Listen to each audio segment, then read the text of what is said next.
El corazón del hombre, por Erich Fromm. 13. 4. Narcisismo individual y social. 2. Esto es demencia, aun cuando sea un intento de resolver el problema de la existencia fingiendo que no se es humano. Es una demencia que tiende a crecer durante toda la vida de la persona afectada. Cuanto más trata de ser Dios, más se aísla de la especie humana. Este aislamiento la hace más temerosa. Todo el mundo se convierte en enemigo suyo. Y para hacer frente al miedo resultante, tiene que aumentar su poder, su crueldad y su narcisismo. Esta demencia cesariana no sería más que mera locura si no fuera por un factor. Por su poder, César doblegó la realidad a sus fantasías narcisistas. Obligó a todo el mundo a reconocer que es Dios, que es el más poderoso y sabio de los hombres, por donde su megalomanía parece un sentimiento razonable. Por otra parte, muchos lo odiarán, procurarán derribarlo y matarlo, por donde sus recelos patológicos tienen el respaldo de un núcleo real. En consecuencia, no se siente desconectado de la realidad, por donde puede conservar un mínimo de cordura, aunque en estado precario. La psicosis es un estado de narcisismo absoluto, en que el individuo rompió toda conexión con la realidad exterior y convirtió a su propia persona en el sustituto de ella. Está totalmente lleno de sí mismo, llegó a ser Dios y el mundo para sí mismo. Precisamente con esta idea abrió Freud por primera vez el camino al conocimiento dinámico de la naturaleza de la psicosis. Mas, para quienes no están familiarizados con la psicosis, es necesario presentar un cuadro del narcisismo tal como se halla en individuos neuróticos o normales. Uno de los ejemplos más elementales de narcisismo puede verse en la actitud de la persona corriente hacia su propio cuerpo. A la mayor parte de la gente le gusta su propio cuerpo, su cara, su figura. Y si se le pregunta si se cambiaría por otra persona, quizá más bella, dice que no, definitivamente. Aún es más elocuente el hecho de que la mayor parte de la gente no advierte el aspecto ni el olor de sus propias heces. En realidad, a algunos les gustan, aunque sienten una aversión definitiva hacia las de otras personas. No hay, evidentemente, ningún juicio estético ni de otro carácter implícito en esto.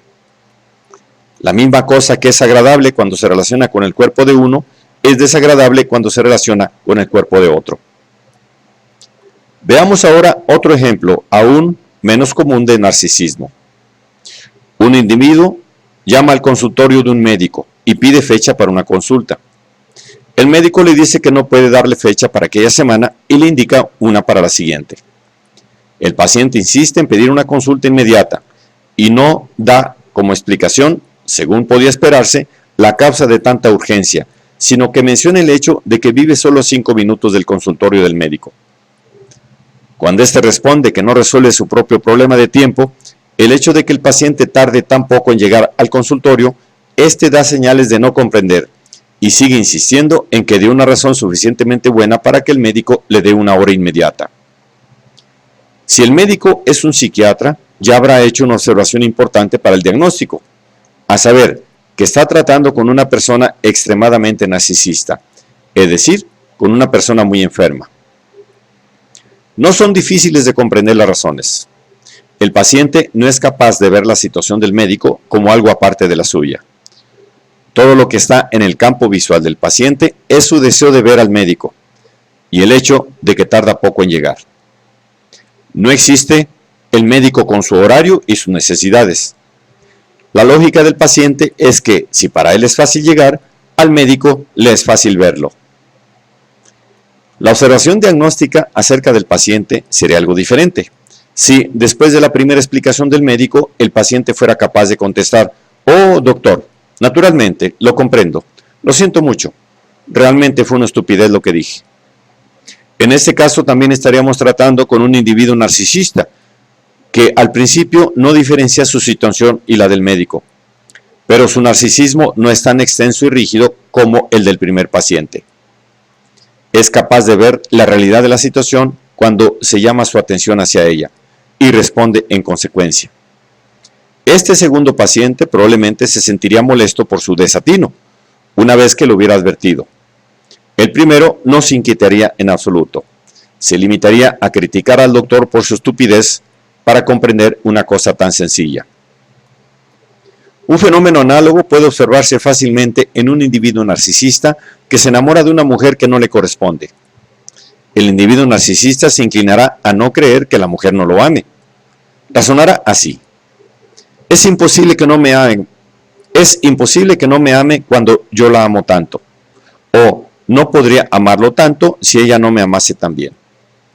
Después pasa a racionalizar la falta de correspondencia de la mujer con suposiciones como estas: me ama inconscientemente, tiene miedo a la intensidad de su amor, quiere probarme, torturarme, y así por el estilo. Lo esencial aquí, como en el caso anterior, es que el individuo narcisista no puede percibir la realidad en otra persona como diferente de la suya. Veamos dos fenómenos que en apariencia son extremadamente diferentes, y sin embargo los dos son narcisistas. Una mujer pasa muchas horas al día delante del espejo para arreglarse el pelo y la cara. No es solo que sea vanidosa, está obsesionada con su cuerpo y su belleza, y su cuerpo es la única realidad importante que conoce. Quizá está muy cerca de la leyenda griega que habla de Narciso, hermoso mancebo que rechazó el amor de la ninfa Eco, la cual murió de dolor. Némesis lo castigó haciéndolo enamorarse de su propia imagen reflejada por el agua del lago, y por admirarse más de cerca cayó al lago y se ahogó. La leyenda griega indica claramente que esta clase de amor a sí mismo no es una maldición, y que en su forma extrema termina en autodestrucción. Otra mujer, y muy bien podría ser la misma, algunos años después, sufre hipocondría. Está también constantemente preocupada con su cuerpo, no en el sentido de hermosearlo, sino porque teme enfermar. Porque es elegida, la imagen positiva o la negativa tiene, desde luego, sus razones, pero no necesitamos tratar aquí de ellas. Lo que importa es que detrás de los dos fenómenos está la misma preocupación narcisista por uno mismo, con escaso interés por el mundo exterior. La hipocondría moral no es diferente, en lo esencial. En ella, el individuo no tiene miedo de enfermar y de morir, sino de ser culpable. Tal individuo está constantemente preocupado por su culpa en cosas que hizo mal, en pecados que cometió, etc. Aunque al extraño, y a sí mismo, pueda parecerle particularmente concienzudo, moral y hasta interesado por los demás, el hecho es que ese individuo solo se interesa por sí mismo, por su conciencia, por lo que otros puedan decir de él, etc. El narcisismo subyacente en la hipocondria física o moral es el mismo narcisismo de la persona vanidosa, salvo que es menos aparente como tal a ojos no preparados. Se encuentra esta clase de narcisismo que Kay Abraham clasificó como narcisismo negativo, particularmente en estados de melancolía caracterizados por sentimientos de insuficiencia, de irrealidad, de autoacusación. Puede verse en formas aún menos agudas la orientación narcisista en la vida cotidiana. Un chiste famoso lo expresa graciosamente. Un escritor se encuentra con un amigo y durante mucho tiempo le habla de sí mismo. Después dice: hablé de mí hasta ahora, hablemos ahora de ti. ¿Te gustó mi último libro? Este individuo es típico para muchos que están preocupados consigo mismos y que prestan poca atención a los demás, salvo como ecos de ellos mismos. Muchas veces, aunque obren de un modo servicial y bondadoso, lo hacen porque les gusta verse en ese papel. Emplean su energía en admirarse a sí mismos y no en ver las cosas desde el punto de vista de la persona a quien ayudan. ¿Cómo pueden reconocerse a la persona narcisista? Hay un tipo que es fácilmente identificable. Es el tipo de individuo que presenta todas las señales de satisfacción de sí mismo. Puede advertirse que cuando dice unas palabras triviales, cree que está diciendo algo de suma importancia. Por lo general, no escucha lo que dicen los demás, ni se interesa realmente. Si es inteligente, procurará ocultar ese hecho haciendo preguntas y fingiendo parecer interesado. También puede reconocerse la persona narcisista por su susceptibilidad a toda clase de crítica. Esa susceptibilidad puede manifestarse negando la validez de toda crítica o reaccionando con ira o con abatimiento, En muchos casos, la orientación narcisista puede ocultarse detrás de una actitud de modestia y humildad. No es raro, realmente, que la orientación narcisista de un individuo tome su humildad como objeto de su autoadmiración. Aunque son muy diferentes las manifestaciones del narcisismo, es común a todas ellas la falta de verdadero interés por el mundo exterior.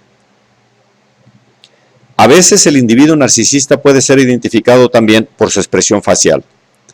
Con frecuencia encontramos un tipo de animación o de sonrisa que da la impresión de complacencia con algo, de beatífico, de confiado, de puerilidad para los demás.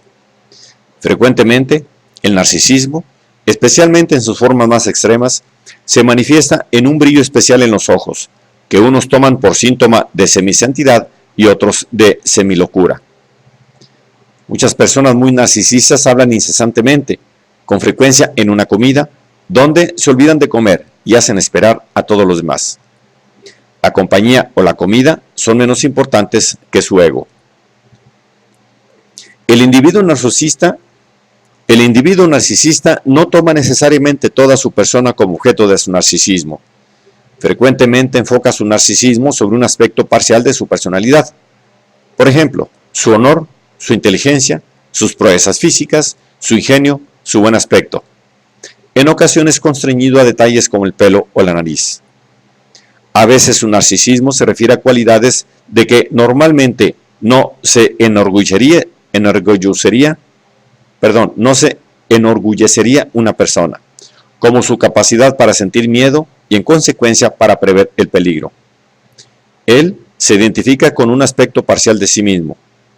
Si preguntamos quién es él, la respuesta adecuada sería que él es su cerebro, su fama, su riqueza, su pene, su conciencia, y así sucesivamente. Todos los ídolos de las diferentes religiones representan otros tantos aspectos parciales del hombre. En el individuo narcisista, el objeto de su narcisismo es cualquiera de las cualidades parciales que para él constituyen su yo. El individuo cuyo yo está representado por su propiedad puede recibir bien una amenaza a su dignidad, pero una amenaza a sus pertenencias es como una amenaza a su vida.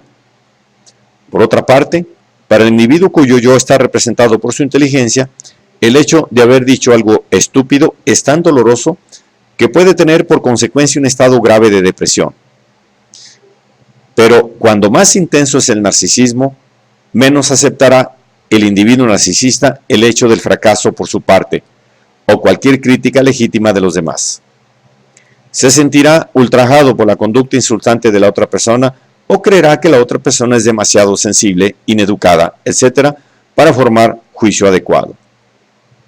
Recuerdo, a este respecto, un individuo brillante pero muy narcisista que, ante los resultados de una prueba de Rorschach a que se había sometido y que estaba muy lejos del concepto ideal que tenía de sí mismo, dijo: "Lo siento por el psicólogo que hizo esta prueba. Debe ser muy paranoide.